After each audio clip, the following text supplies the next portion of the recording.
Hi! நம்ம இப்ப Amazonோட profit calculation பத்தி பார்க்க போறோம். இப்ப நம்மகிட்ட ஒரு ப்ராடக்ட் இருக்குது. அந்த ப்ராடக்ட்ட வந்து நம்ம லிஸ்டிங் பண்ண போறோம் அப்டின்னா, ஏதோ ஒரு மதிப்புல நம்ம வந்து ப்ராஃபிட் இவ்ளோ தான் வரும் அப்டின்னு எந்த ஒரு அசம்ப்ஷனும் நம்ம பண்ணக்கூடாது. இதுக்குன்னு ஒரு ஃபார்முலா இருக்குது.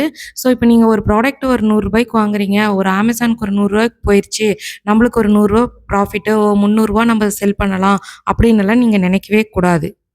எப்பயுமே நீங்க வந்து ப்ராஃபிட்ட வந்து ஒர்க் அவுட் பண்ணிட்டு, நீங்க எத்தன லிஸ்டிங் வச்சுருங்க. 50 லிஸ்டிங்கா இருந்தாலும், நீங்க வந்து பர்ஃபெக்ட்டா ஒரு லிஸ்டிங்க்கு தேவையான எல்லாமே ரெடி பண்ணிட்டு, ப்ராஃபிட்டும் நீங்க கால்குலேட் பண்ணிட்டு தான் நீங்க லிஸ்டிங் பண்ணணும். இது ரொம்ப ரொம்ப ரொம்ப முக்கியம். இல்ல அப்டின்னா, அதோட பின்விளைவுகள் ரொம்ப அதிகமா இருக்கும். ஓகேங்களா? அதனால ப்ராஃபிட் கால்குலேஷன் ரொம்ப ரொம்ப இம்பார்ட்டன்ட். ஓகே, சாப்டருக்குள்ள போலாம். இப்ப வந்து என்னன்னா, நம்ம வந்து செல்லிங் பிரைஸ் அப்டின்னா, அது வந்து எஸ்பி அப்டிம்பாங்க. செல்லிங் பிரைஸ் அப்டின்னா, நம்ம என்ன ரேட்டுக்கு நம்ம செல் பண்றோம். இப்போ ஒரு ப்ராடக்ட்ட வாங்குன ரேட் வந்து என்னன்னா, ப்ராடக்ட் காஸ்ட் இல்ல பையிங் காஸ்ட் அப்டிம்போம். இப்போ செல்லிங் பிரைஸ் அப்டின்னா ரூ. 299 நான் ஃபிக்ஸ் பண்ணியிருக்கேன். ஓகேங்களா? ஒரு எக்ஸாம்பிள்க்கு வந்து ஃபிக்ஸ் பண்ணியிருக்கேன். என்னோடது வந்து Amazonோட லிஸ்டிங்ல வந்து என்னன்னா, நீங்க வந்து வியூ ஆன் Amazon பார்த்தீங்கன்னா, அங்க வந்து லிஸ்டிங் பிரைஸும் சரி, செல்லிங் பிரைஸும் ஒண்ணு தான். 299 தான் காமிக்கும். ஓகேங்களா? அந்த 299 நான் வந்து எப்படி வந்து பொருள் வாங்கியிருக்கேன், எந்த மாதிரி வந்து அந்த பொருள வந்து நான் சேல் பண்றதுக்கு என்னென்ன டாக்ஸு எல்லாமே பார்க்கலாம். ஓகேங்களா?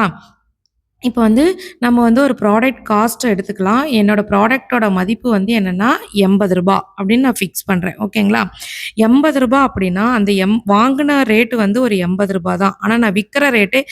299. அப்ப மீதி இருக்கிற காசெல்லாம் நம்ம ப்ராஃபிட்டா அப்படின்னா, அது கண்டிப்பா கிடையவே கிடையாது. சம் அமௌண்ட் நம்ம வந்து Amazonோட பிளாட்ஃபார்ம்ல நம்ம சேல் பண்றதுனால, அவைங்களுக்கு நம்ம வந்து கமிஷன் எல்லாமே குடுத்தாகணும். ஸோ ப்ராடக்ட் காஸ்ட் அப்படின்னா ரூ. 80 அப்படின்னா, Amazonோட ஃபீஸ் வந்து ஒவ்வொரு கண்ட்ரிக்கு ஏத்த மாரி மாறும். இப்ப நம்ம இந்தியாவுல பார்த்தீங்கன்னா, ரெஃபரல் ஃபீ, குளோசிங் ஃபீ, நம்ம வந்து easy ship plus delivery charges and GST இத மட்டும் தான் கணக்கு போடுவோம். ஒவ்வொரு கண்ட்ரிக்கு ஏத்த மாரி இது ஃபிக்ஸ் பண்ணியிருப்பாங்க. வேற மாரி குடுத்துருப்பாங்க. ஓகேங்களா? இப்ப நம்ம ரெஃபரல் ஃபீ அப்படின்னா, நம்மளோட ப்ராடக்ட்க்கு வந்து நம்ம 15% வைக்கிறோம். இது வந்து காமன் தான். ஓகேங்களா? குளோசிங் ஃபீஸ் அப்படின்னா ஒரு ரூ. 20 அதுவும் வந்து செப்பரேட்டா நீங்க ஒதுக்கி வச்சுக்கணும். அப்புறம் எஃபிஐ, ஈஸி ஷிப் அப்படின்னா ரூ. 50 ஒதுக்கி வச்சுக்கணும். ஜிஎஸ்டி அப்படின்னா நம்ம 18% கால்குலேட் பண்ணி அத தனியா நீங்க எடுத்து வச்சுக்கங்க. ஓகேங்களா? இப்ப ஷிப்பிங் காஸ்ட், செல்ஃப் ஷிப் அப்படின்னா ஒரு ரூ. 40. ஓகேங்களா? அதர் காஸ்ட் ரொம்ப ரொம்ப இம்பார்ட்டன்ட்.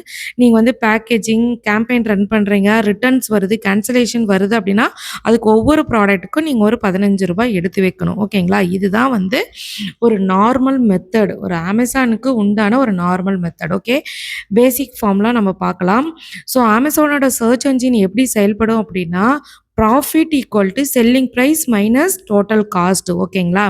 இப்போ நம்ம வந்து ப்ராடக்ட்ல வந்து என்னன்னா, செல்லிங் பிரைஸ் நம்ம ஃபிக்ஸ் பண்ணியிருக்கோம். அப்புறம் நம்மளோட செலவுகள்.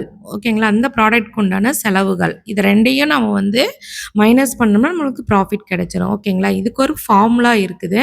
ஸோ ப்ராஃபிட் எப்படி கால்குலேட் பண்ணுவோம் அப்படின்னா, செல்லிங் பிரைஸ் நம்மளுக்கு தெரிஞ்சு போச்சு. ரூ. 299 தெரிஞ்சு போச்சு. அது மைனஸு, தென் ப்ராடக்ட் காஸ்ட்டு, Amazonோட ஃபீஸு, அதுதான் ரெஃபரலு, க்ளோசிங் ஃபீஸு இது எல்லாமே.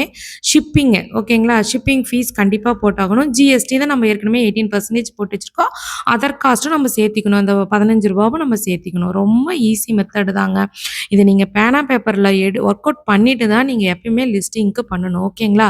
ஸோ ஃபார் எக்ஸாம்பிள் கால்குலேஷன் உங்களுக்கு போட்டிருக்கேன். செல்லிங் பிரைஸு ரூ. 299. நம்ம ப்ராடக்ட் காஸ்ட் பார்த்தீங்கன்னா, ரூ. 80 நம்ம போட்டிருக்கோம். ஓகேங்களா? அந்த ரூ. 80. ரெஃபரல் ஃபீ அப்படிங்கிறது Amazonோட ரெஃபரல் ஃபீ, அந்த க்ளோசிங் ஃபீஸு இது எல்லாத்தையும் நான் சேர்த்து தான் போட்டிருக்கேன்.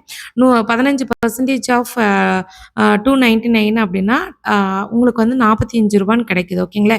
இதே வந்து உங்களுக்கு ஒரு சின்ன பொருள் தான் அப்படின்னா, ஒரு பேம்போ பிரஷ்ஷு, நீம் கோம்பு இதெல்லாம் வந்து ரூ. 20 ரூ. 30 தான் நம்மளுக்கு வரும். ஓகேங்களா? ஸோ க்ளோசிங் ஃபீஸு ரூ. 20 போட்டிருக்கேன். ஓகேங்களா? Amazonோட ஷிப்பிங்கும் ஈஸி ஷிப்பு நான் சொல்றது வந்து செல்ஃப் ஷிப் கிடையாது. Easy ship. ஈஸி ஷிப்பும் எஃபிஐக்கும் ரூ. 50. ஜிஎஸ்டி நம்மளுக்கு தெரிஞ்சு போச்சு ரூ. 21. அதர் காஸ்ட்டும் ரொம்ப ரொம்ப முக்கியம். அதர் காஸ்ட் இல்லாம நீங்க எப்பயுமே வந்து நீங்க ஒர்க் அவுட் பண்ணக்கூடாது. ரூ. 15. அது நீங்க அதிகமா இருந்தாலும் சரி, கம்மியா இருந்தாலும் சரி, அது ஒரு நம்மளுக்கு ஒரு லாபம்.